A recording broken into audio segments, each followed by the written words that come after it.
नमस्कार दोस्तों, मैं मनोज प्रासन को हमारे चैनल में फिर से एक बार स्वागत है। मैं उम्मीद करता हूं कि आप लोग बहुत ही अच्छे होंगे। इसी उम्मीद के साथ चलिए फिर से एक नई टॉपिक की ओर हम आगे बढ़ते हैं।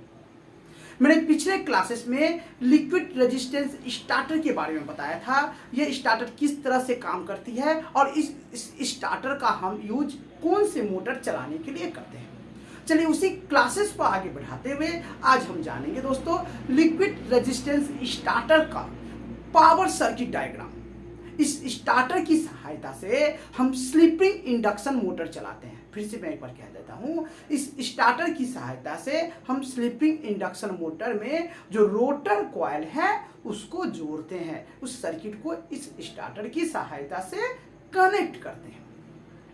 और एक बात मैं ये भी बता दूं कि इस तरह इसका स्टार्टर का यूज, एलआरएस का यूज स्लीपिंग इंडक्शन मोटर जो बड़े मोटर होते हैं, हेवी मोटर होते हैं, उसी मोटर में इसका यूज किया जाता है चलाने के लिए। इस तरह के मोटर जो 800 एचपी 1200 एचपी के मोटर आते हैं, आपको रोलिंग मिल में यदि आप काम करते हैं तो 100% आपको देखने को मिल जाएगा और वहां पर आपको एलआरएस स्टार्टर भी मिल जाएगा।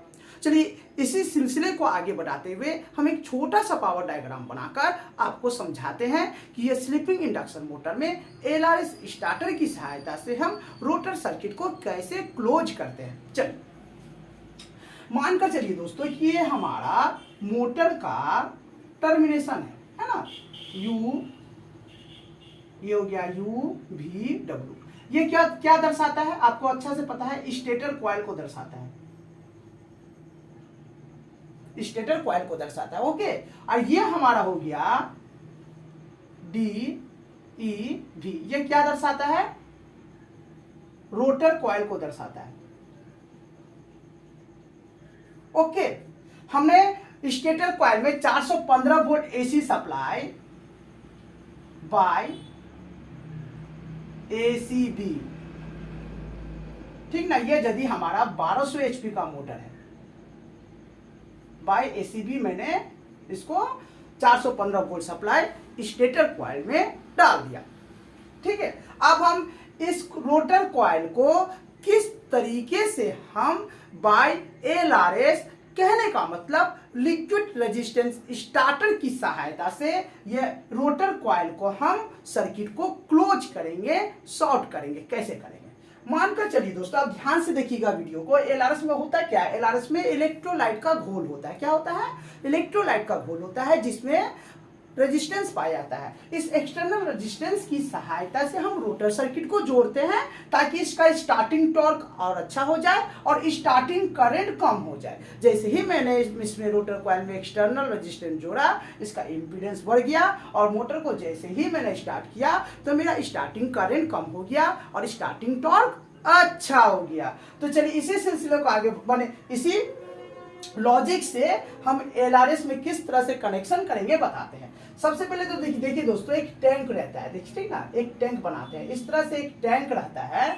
ओके, एक टैंक आपको मिल जाएगा, इस तरीके से एक टैंक मिल जाएगा। ठीक है, टैंक में क्या रहता है, इलेक्ट्रोलाइट का घोल रहता है। क्या रहता है, इलेक्ट्रोलाइट का लिक्विड रहता है। ओके, जो नमक के द्वारा हम पानी में नमक के साथ मिक्स कर बनाते हैं। ओके, इलेक्ट्रोलाइट घोल होने के कारण इसमें रेजिस्टेंस पाया जाता है। ओके, हमको यहाँ पर रेजिस्टेंस चाहिए ना, हमको यहाँ पर क्या चाहिए, रेजिस्टेंस चाहिए। ओके, ये टैंक के अंदर में इस तरीके से देखिएगा दोस्तों, पार्ट बाय पार्ट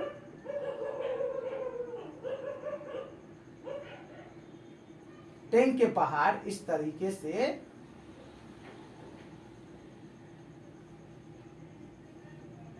यहां पर बाय बस पर है ना, बाय बस पर कनेक्ट किया रहता है। सपोज यहां से डी निकला है ना,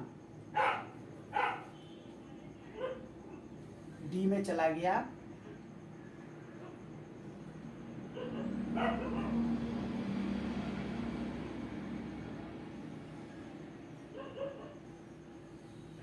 ई में चला गया। ओके,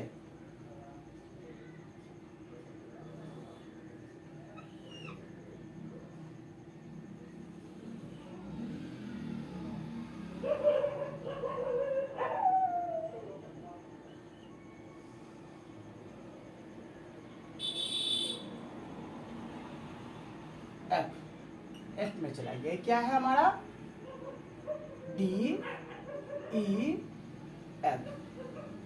ये हमारा ये दोस्तों ये टैंक के अंदर में 3 पाथ, मेरी बात को ध्यान से समझिएगा। ये एक टैंक है, टैंक के अंदर में इलेक्ट्रोलाइट का घोल है और घोल के ठीक निचले सिरा में, ये हमारा टैंक के ठीक निचले सिरा में सबसे मतलब एंड में, एंड कंडीशन में 3 बसबर है ना, 3 पाथ यहां से निकल कर DEF में कनेक्शन हो गया। और ये तीनों पाथ क्या रहता है, पानी में डूबा हुआ रहता है। इलेक्ट्रोलाइट के घोल में तीनों पाथ डूबा हुआ रहता है, ठीक ना। ये बाय रेजिस्टेंस, ये इलेक्ट्रोलाइट की घोल बाय रेजिस्टेंस तीनों DEF को क्या करती है, क्लोज करती है, शॉर्ट करती है। लेकिन बाय रेजिस्टेंस, रेजिस्टेंस की सहायता से ये DEF रोटर का, DEF कॉइल का जो सिरा है वो शॉर्ट होता है। ठीक है, यहां तक क्लियर कि शॉर्ट होता है। जैसे ही मैंने मोटर को स्टार्ट किया, या ACB से चल रहा है या डॉल स्टार्टर से चल रहा है या कोई हेवी इक्विपमेंट से चल रहा है, नॉर्मली 1200 HP की motor direct air circuit breaker से चलता है। तो एयर सर्किट ब्रेकर को जैसे ही मैंने ऑन किया, यह हमारा ये क्या है, क्लोजिंग अवस्था में, लेकिन रेजिस्टेंस है, फुल रेजिस्टेंस है। यह पाथ क्या है, ये पाथ क्या है, पानी में डूबा हुआ है, ये पानी में डूबा हुआ है बोलकर बाय रेजिस्टेंस मेरा रोटर कॉइल क्लोज हो रहा है। तो इसका स्टार्टिंग टॉर्क भी अच्छा हो रहा है और स्टार्टिंग करंट भी कम हो रहा है, मोटर स्मूथली रन कर रही है। ठीक है, अब इसको हमें क्या करना है, फुल स्पीड में चलाना है। सपोज ये 900 RPM का मोटर है, 900 RPM का मोटर है, तो ये मोटर स्टार्टिंग में 900 RPM में नहीं चलेगी क्योंकि यहाँ पर रेजिस्टेंस मिल रहा है। तो स्टार्टिंग में कम RPM में चलेगा मोटर, आस्ते आस्ते स्पीड कम, मोटर का स्पीड कम रहेगा। अब क्या करना क्या है, यहाँ पर देखिए दोस्तों, ये तो नीचे का निचले हिस्से का कनेक्शन हो गया। यहाँ पर दोस्तों क्या रहता है, फोल्डिंग, एक बस पर पाथ, एक बस स्टेट बस पर पाथ बाय इंसुलेटर, ठीक है, बाय इंसुलेटर बोल्डिंग किया हुआ रहता है, ठीक ना, बाय इंसुलेटर बोल्डिंग किया हुआ रहता है। और इसका जो अलाइनमेंट है, इसका जो एडजस्टमेंट है बाय गियर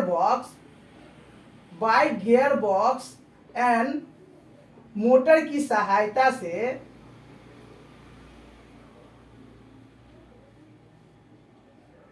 ठीक है, by gear box and motor की सहायता से अलाइनमेंट किया हुआ रहता है। जैसे ही ACB ब्रेकर ऑन होता है, कहने का मतलब स्टेटर कॉइल में जैसे ही 415 वोल्ट सप्लाई देते हैं, ये LRS स्टार्टर भी ऑन हो जाता है मोटर की सहायता से।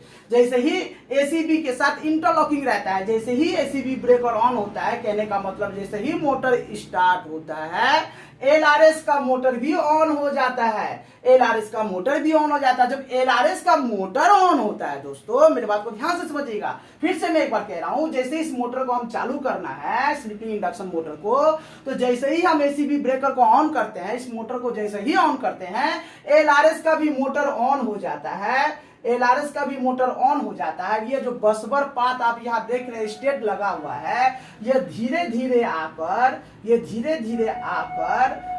ठीक है, ये धीरे धीरे आकर दोस्तों नीचे की ओर आती है। ये बसबर पाथ, जैसे ही LRS का मोटर ऑन हो जाता है, ये बसबर जो स्टेट बसबर पाथ है, ये धीरे धीरे नीचे की ओर आकर यहाँ पर शॉर्ट हो जाता है, ठीक ना, धीरे धीरे नीचे की ओर आकर ये शॉर्ट हो जाता है। ठीक है, धीरे धीरे नीचे की ओर आकर शॉर्ट हो जाता है। और ये जैसे फुल्ली शॉर्ट हो जाता है, ये हमारा LRS सर्किट पूरा बाईपास हो जाता है, रेजिस्टेंस इसका पूरा का पूरा बाईपास हो जाता है। मोटर फुल्ली 900 RPM में स्मूथली रन करती है, मोटर फुल्ली 900 RPM में रन करती है। फिर से मैं एक बार बता देता हूं, जैसे ही मैं इस मोटर को स्टार्ट किया बाय ACB ब्रेकर, जैसे ही ACB ब्रेकर स्टार्ट हुआ, मेरा LRS का मोटर ऑन हो गया, मेरा तो फुल रेजिस्टेंस के साथ मोटर स्मूथली रन कर रहा है। जैसे ही मेरा LRS स्टार्ट हुआ, ये स्टेट जो बसबर पाथ है, धीरे धीरे नीचे की ओर आकर इस बसबर पाथ के साथ शॉर्ट हो गया, इस बसबर पाथ के साथ शॉर्ट हो गया, ठीक ना। और जैसे इस बसबर पाथ के साथ शॉर्ट हो गया, रेजिस्टेंस फुल्ली क्लोज हो गया। कहने का मतलब रेजिस्टेंस पूरा का पूरा शॉर्ट हो गया, रेजिस्टेंस जीरो हो गया, एलआरएस सर्किट बाईपास हो गया और मेरा मोटर फुल्ली 900 जितना आरपीएम में चलना चाहिए, इसका यदि 900 रेटेड आरपीएम है तो 900 आरपीएम में मोटर चल रही है। इसी लॉजिक से, इसी फंडा से मेरा जो पावर सर्किट डायग्राम है इन स्लीपिंग इंडक्शन मोटर का, जो हेवी मोटर है, जो 800 एचपी 1200 एचपी टाइप की मोटर है, ये LRS resistance liquid resistance starter की सहायता से रोटर सर्किट को हम कंट्रोल करते हुए स्मूथली रन करवाते हैं। ठीक है दोस्तों, मैं उम्मीद करता हूं ये वीडियो आप लोगों को काफी अच्छा लगा होगा। इसी उम्मीद के साथ आज की क्लासेस को मैं समाप्त करता हूं और जाते जाते आप लोगों से रिक्वेस्ट करता हूं कि आप हमारे वीडियो को यदि अच्छा लगा हो तो एक जरूर लाइक कीजिएगा दोस्तों, और अपने नए दोस्तों तक शेयर कीजिएगा एंड सब्सक्राइब कीजिएगा। नमस्कार दोस्तों।